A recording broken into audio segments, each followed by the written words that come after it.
মিথ্যা, মিথ্যা আর মিথ্যা। মিথ্যা ছাড়া ওয়াজের মঞ্চ যেন জমেই না। আজ বাংলাদেশের এক জনপ্রিয় ওয়াজ ব্যবসায়ীর মিথ্যাচার নিয়ে আলোচনা করব। এই ব্যবসায়ীর নাম হলো মিজানুর রহমান আজহারী। জনপ্রিয় ভাইরাল এই বক্তা কথার ফাঁকে ফাঁকে ইংরেজদের মতো উচ্চারণে যতটা না ইংলিশ বলেন, তার থেকে কয়েকশো গুণ বেশি বলেন মিথ্যা। চলুন শোনা যাক মানুষের মহাকাশে যাওয়া, চন্দ্র অভিযান নিয়ে তিনি ওয়াজে কি কি মিথ্যাচার করেছেন।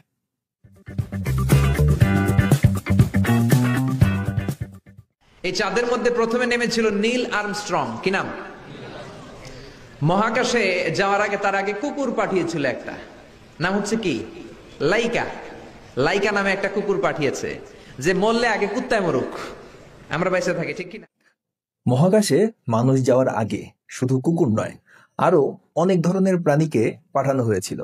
তার ভেতর ছিল আলবার্ট 1, আলবার্ট 2 নামের বানর, ছিল হ্যাম নামের শিম্পাঞ্জি, ছিল ইঁদুর, গিনিপিগ ইত্যাদি। নাসার বিজ্ঞানীরা আগে কুকুর পাঠিয়েছে, পাঠানোর পরে দেখেন আসে বেঁচে থাকে না। আরেকটি ভুল তথ্য, লাইকা নামের কুকুরটিকে নাসা পাঠায়নি, পাঠিয়েছিল তৎকালীন সোভিয়েত ইউনিয়ন বা বর্তমান রাশিয়া। কারণ আপনি মাধ্যাকর্ষণ শক্তির বাইরে গেলে ওখানে কোনো বাতাস নাই, ওখানে কোনো আওয়াজ নাই, ওখানে কোনো অক্সিজেন নাই, বাঁচার পরিবেশ নাই। চিল্লায় বলেন ঠিক কিনা? বাতাস, আওয়াজ কিংবা অক্সিজেনের অভাবে লাইকা মারা যায়নি। লাইকাকে বহনকারী যান স্পুটনিক 2 এর তাপ নিয়ন্ত্রণ ব্যবস্থায় সমস্যা হয়েছিল, যার কারণে কক্ষ তাপমাত্রা বিপজ্জনকভাবে বেড়ে যায় এবং লাইকা সেই অতিরিক্ত তাপ এবং স্ট্রেসের কারণে মারা যায়। তারপর গেল ভ্যালেন্তিনা তেরেস্কোভা, প্রথম নভোচারী। আবারও একটি ভুল তথ্য, আজহারী যেন ভুল আর মিথ্যার পসরা সাজিয়ে বসেছেন। ভ্যালেন্তিনা তেরেস্কোভা প্রথম নভোচারী নন, প্রথম নভোচারী ছিলেন ইউরি গ্যাগারিন। তৎকালীন সোভিয়েত ইউনিয়নের এই নভোচারী 1961 সালের এপ্রিলের 12 তারিখে ভস্টক 1 নামের স্পেস ফ্লাইটে চড়ে পৃথিবীর কক্ষপথে যান। মহাকাশে তিনি 1 ঘন্টা 48 মিনিট অবস্থান করেন। ইউরি গ্যাগারিনের অনেক পরে ভ্যালেন্তিনা তেরেস্কোভা মহাকাশে যান, তবে ভ্যালেন্তিনা তেরেস্কোভা প্রথম নারী নভোচারী ছিলেন। এদের সাহসের এই ধারাবাহিকতায় 1969-এ অ্যাপোলো 11 নামে একটা স্পেস শাটল দিয়ে নাসার সেই স্টেশন থেকে নীল আর্মস্ট্রং, এডউইন অলড্রিন আর মাইকেল কলিন্স 3 বন্ধু মিলে একটা স্পেস শাটল দিয়ে চলে গেল চাঁদে। না, অ্যাপোলো 11 কোন স্পেস শাটল ছিল না। অ্যাপোলো 11 ছিল একটি মহাকাশযান যা স্যাটার্ন 5 রকেট দ্বারা উৎক্ষেপণ করা হয়েছিল। স্পেস শাটল প্রোগ্রাম অনেক পরে শুরু হয়। সর্বপ্রথম স্পেস শাটল উৎক্ষেপণ করা হয় 1981 সালে, মানে অ্যাপোলো 11 এর প্রায় 12 বছর পর। চাঁদে তারা নামলো, দীর্ঘ সফর, প্রচন্ড ক্ষুধা, খাওয়ার কিছু নাই, পকেটে ছিল চকলেট, চকলেট তারা খেলো। ইস, আহারে, নাসার কি খারাপ অবস্থাটাই না ছিল। নভোচারীদের জন্য খাবার কেনার টাকাটা পর্যন্ত তাদের ছিল না। এই ভণ্ড মিথ্যাবাদী ধর্ম ব্যবসায়ী কি জানে যে অ্যাপোলো 11 মিশনে টোটাল বাজেট কত ছিল? সেই সময়ের প্রায় $355 মিলিয়ন, যা বর্তমান সময়ের সাথে তুলনা দিলে $3 বিলিয়ন বেশি। অ্যাপোলো 11 উৎক্ষেপণের সময় থেকে পৃথিবীতে ফেরত আসা পর্যন্ত সময় লেগেছিল 8 দিন 3 ঘন্টা 18 মিনিট 35 সেকেন্ড। এই মোল্লা কি মনে করে নভোচারীরা এই দীর্ঘ একটা সময় না খেয়েছিল? ক্ষুধার্ত অবস্থায় একজন মানুষ মনোযোগ দিয়ে একটা সাধারণ কাজ পর্যন্ত করতে পারে না, আর তারা এত গুরুত্বপূর্ণ কাজ করবে ক্ষুধার্ত অবস্থায়? এই সমস্ত মিশনের আগে নভোচারীদের বারবার স্বাস্থ্য পরীক্ষা করা হয়, তাদের জন্য স্পেশাল ডায়েট প্ল্যান করা হয়। নভোচারীরা যাতে কম খাবার গ্রহণ করেও সঠিক পুষ্টি পায় সেটা নিশ্চিত করা হয়। তাদেরকে জিরো গ্র্যাভিটিতে খাবার খাওয়ার ট্রেনিং দেওয়া হয়। সবকিছুই হয় পরিকল্পনা মাফিক। এই মিশনে তাদের সাথে যে পরিমাণ খাবার ছিল তা ছিল তাদের জন্য যথেষ্ট। তারা কেন ক্ষুধার্ত থাকবে? মানে মনে যা আসলো তাই বলে দিল, আর সামনে বসা মানুষজন সেটা গোগ্রাসে গিলেও নিল। ইউনাইটেড স্টেটস অফ আমেরিকার পতাকা তারা সেখানে গেড়ে দিল। নীল আর্মস্ট্রং খেয়াল করে দেখে চাঁদের এই মাথা থেকে ওই মাথার মাঝখানটাতে ফাটা। ফাটিয়েছে কে? চিল্লায় বলেন কে? এটা আরেকটা মিথ্যা। চাঁদের এ মাথা থেকে ও মাথা পর্যন্ত ফাটা এমন কিছু নীল আর্মস্ট্রং দেখেননি, দাবিও করেননি। চাঁদ কোনো সমতল জায়গা নয় যে সেটা এক মাথা থেকে আরেক মাথা পর্যন্ত দেখা যাবে। অ্যাপোলো 11 ল্যান্ড করেছিল চাঁদের এক অংশে, সেই অংশ যেটা আমরা পৃথিবী থেকে দেখতে পাই। এর বিপরীত পাশ অনুসন্ধান করা ওই মিশনের উদ্দেশ্য ছিল না। নীল আর্মস্ট্রং ও বাজ অলড্রিন চাঁদের মাটিতে দাঁড়িয়ে 120 বেশি ছবি তোলেন।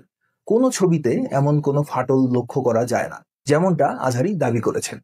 সামান্য বিজ্ঞান জানা বিশ্বাসী মানুষদেরকে এভাবে বিজ্ঞানের সাথে ধর্ম গুলিয়ে খাওয়ালে এসব ওয়াজ ব্যবসায়ীদের ব্যবসা আরো রমরমা হয়। আবার চাঁদের মধ্যে সে একটা মিউজিক শুনতে পেল। কি শুনতে পেল?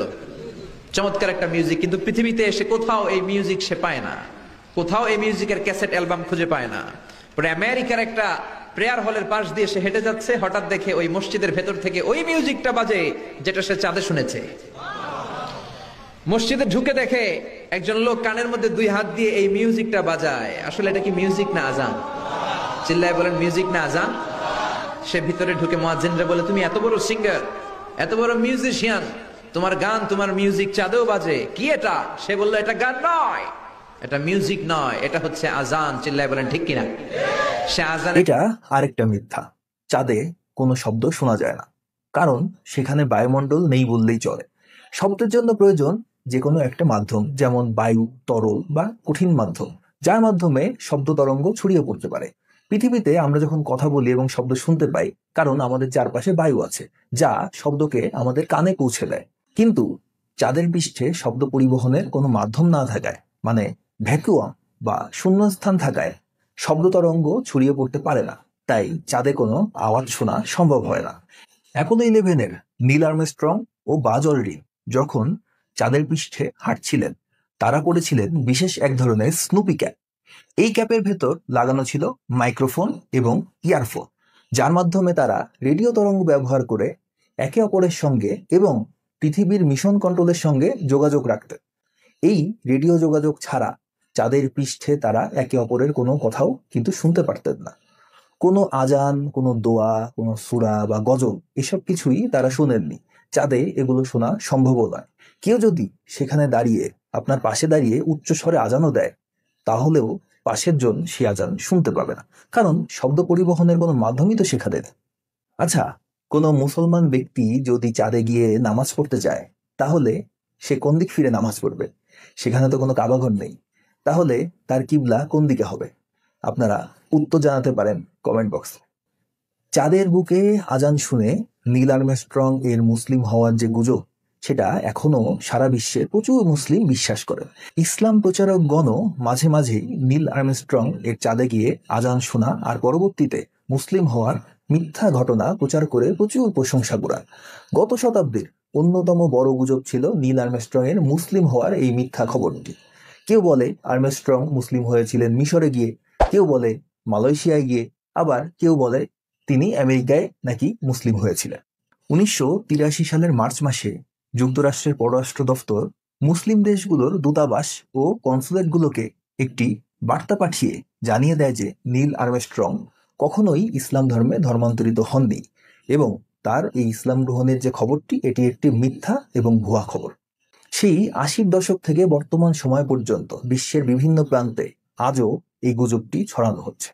এই আধুনিক যুগে তথ্য প্রযুক্তির ব্যাপক উন্নতির পরেও এই মিথ্যাকে এখনো সত্য বলে বিশ্বাস করছে কিছু মানুষ। আজহারির আজকের এই ভিডিওতে তার একটি ওয়াজের মাত্র অল্প কয়েক মিনিটের মিথ্যাচারের বর্ণনা দিলাম।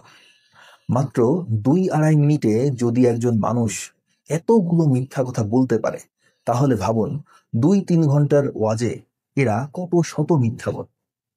এত মিথ্যাচার চাপাবাজি করে এরা সাধারণ মানুষকে বোকা বানিয়ে তাদের ওয়াজ ব্যবসা চালিয়ে যাচ্ছে।